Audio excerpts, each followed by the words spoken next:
Dans une ville africaine vivait un jeune homme au nom de Yaya. Yaya était un jeune courageux, travailleur brave, qui faisait tout ce qu'il pouvait pour s'améliorer dans la vie. Yaya vivait dans une parcelle où il y avait plusieurs appartements. Et ces appartements étaient occupés par des locataires, y compris Yaya. Un beau jour, pendant la saison sèche, il était midi, quand soudain on entendit un bruit semblable à un explosif. Boum!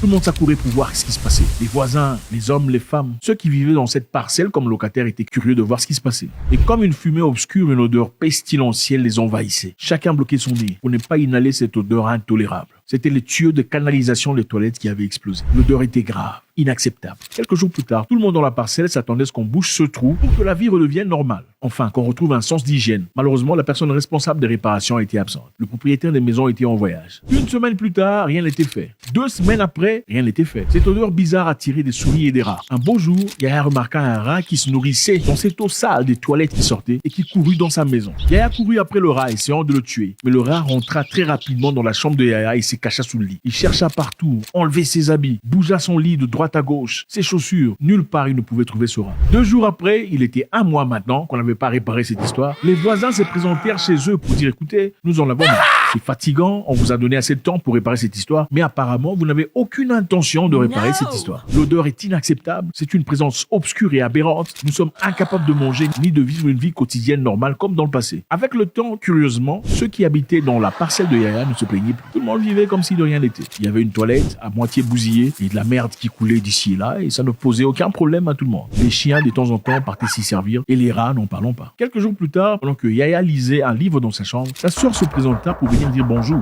Elle frappa à la porte et Yaya dit entre. La sœur de Yaya entra dans le salon. Ensuite s'écria Yaya, tu es où? Yaya qui répondit d'une voix lourde. Je suis dans ma chambre, entre. La sœur de Yaya portait son enfant. Arrivée dans la chambre de Yaya, elle dit ça sent mauvais ici. Qu'est-ce qui s'est passé? On croirait qu'il y a un rat qui est mort ici. Yaya qui dit un rat? Je ne sais pas. C'est vrai qu'il y a très longtemps, je poursuivais un rat ici, il a disparu. Je ne l'ai plus jamais vu. Mais je pense pas qu'il soit mort ici. La sœur qui dit mais cette odeur est incroyable pendant qu'elle s'est bouché le nez. Viens dans le salon, on va parler dans le salon. Ils sont rentrés dans le salon et discutaient dans le salon. Et pendant ce temps, Yaya regarda sa montre et s'écria oh mon Dieu, je suis en retard. La sœur qui lui demanda pourquoi, en retard par rapport à quoi? J'ai été invité à une conférence pour entrepreneurs, je dois y aller tout de suite. Elle répliqua mais tu es toujours en retard toi, c'est incroyable. Dis au moins bonjour à l'enfant. Elle lui présenta son enfant. Yaya dit attends, je veux me changer rapidement. Yaya s'est changé rapidement, mis son meilleur costume et ses belles chaussures. Et pendant qu'il voulait sortir de la maison, sa sœur lui dit mais prends le petit, dis-lui bonjour au moins. Serre-lui dans tes bras. Il est en train de pleurer. Yaya qui prit son neveu et lui serra dans ses bras. Et il partit. Pendant que Yaya partait dans les rues pour essayer de trouver un taxi, sa sœur remarqua que son enfant avait chié dans sa culotte. Et elle se mit très rapidement à changer sa couche. Yaya marchait dans les rues, il essayait de courir et pendant ce temps, il commençait à suer. Taxi, taxi, s'écria-t-il. Taxi, taxi, s'écria-t-il. Taxi, arrêtez, s'il vous plaît. Le taximan ne le regarde pas. Il commençait à perdre espoir. Il était presque 15h juste. Et cette réunion commençait à 15h30.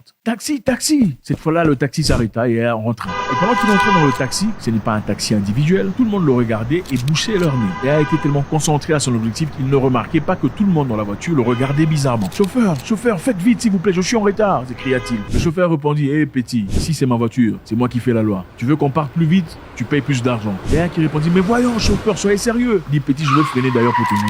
Je reste ici pendant 5 minutes. Et pendant que le chauffeur freinait, Yaya était obligé de mettre la main dans la poche pour payer le chauffeur dans le but qu'il arrive très rapidement. Le chauffeur souriant le regardait, oui petit, tu as compris le fonctionnement. C'est comme ça qu'on fait. Tu attendais quoi depuis tout ce temps? Arrivé devant la salle de conférence, Yaya sortit de sa voiture, essayant de s'essuyer le visage parce qu'il suait déjà. Il avançait fermement devant la grande porte pendant que tout le monde le regardait. Arrivé à l'intérieur, il essayait de dire bonjour aux membres du protocole. Et les membres du protocole, un à un, lui poussaient vers un autre membre du protocole. Et pendant qu'il avançait pour être assis quelque part, apparemment personne ne voulait l'approcher. Yaya allongea sa main pour serrer la main de la femme au protocole. La femme du protocole lui regarda et dit non monsieur, vous pouvez vous asseoir. Je vous en prie monsieur. Elle ne voulait clairement pas serrer la main de Yaya. Assis et coincé au milieu de 2 personnes, il n'a fallu que 5 minutes pour les personnes à côté ne quittent le rang. Tout le monde le fouillait. Il était évident. Personne ne voulait s'approcher d'Yaya. Il se posait la question de savoir qu'est-ce qui n'allait pas. C'est en ce moment-là qu'il se leva et réalisa qu'il y avait quelque chose qui clochait. Yaya partit vite vers les toilettes pour prendre une petite pause. Pendant que l'orateur continuait de parler. Arrivé dans les toilettes, la personne à côté de lui avança vers la direction contraire, c'est-à-dire loin de lui. Ne voulait clairement pas lui adresser la parole. C'est en ce moment-là que la femme qui nettoie les toilettes lui regarda et dit « Monsieur, je pense que vous avez de la matière fécale sur votre costume. » Yaya regarda et c'est là qu'il remarqua qu'il y avait de la matière fécale sur son costume. Et directement, il y pensa. C'est son petit-neveu. Pendant qu'il étreignait son petit-neveu, il a fait caca sur lui.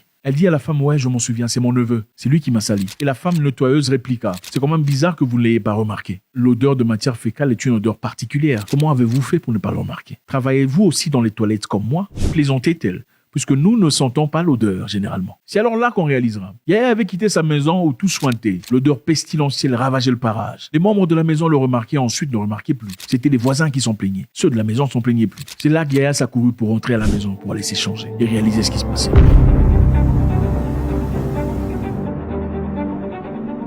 La leçon ici est très simple, les amis. Quand une personne a vécu depuis très longtemps dans une poubelle ou à côté d'une toilette, il devient indifférent à la puanteur. Il lui faut quelquefois sortir, aller ailleurs, pour remarquer que ça pue quelque part. Rappelez-vous du rat qui est entré dans la chambre de Yaya. Le rat qui mourut dans la chambre de Yaya. Il n'en sentait plus l'odeur. Pourquoi n'en sentait-il plus l'odeur? Parce qu'il était habitué à l'odeur de la toilette, dont ils étaient obligés de renifler nuit et jour pendant des mois. Remarquez qu'au départ, Yaya et ses voisins se plaignaient de l'odeur. Ensuite, ils ont arrêté. Deuxièmement, ce n'étaient plus les locataires de la parcelle, mais c'était les voisins qui se plaignaient. Troisièmement, c'était seulement sa sœur, venue d'ailleurs. Il rentrait dans la maison et sentit l'odeur, pendant que Yaya en était immunisé totalement. Dans le taxi, tout le monde fouillait Yaya, mais lui ne le remarquait pas. Dans la salle, pour être assis, tout le monde fouillait Yaya. Lui ne le remarquait pas, il comprenait pas ce qui se passait. Il a fallu qu'une personne qui travaille dans les toilettes, et une personne capable de voir, qui avait de la matière fécale sur son costume, pour lui dire que monsieur, vous êtes sale. Ceci est valable dans beaucoup de choses dans la vie. Quand vous vivez dans un environnement où les gens pensent d'une certaine façon, généralement négative, une façon inacceptable, celui qui s'assoit pendant trop longtemps dans la toilette n'en sent plus l'odeur. L'odeur, c'est l'environnement dans lequel vous vivez. L'odeur, c'est le comportement négatif. L'odeur, c'est l'impolitesse générale d'une communauté ou d'une nation. L'odeur, c'est la mendicité des hommes capables, mais incapables de se donner de la valeur. Le fait de vivre dans une communauté où tout pue, comme dans une toilette, ne doit jamais vous obstruer de votre capacité de vous remettre en question. God bless.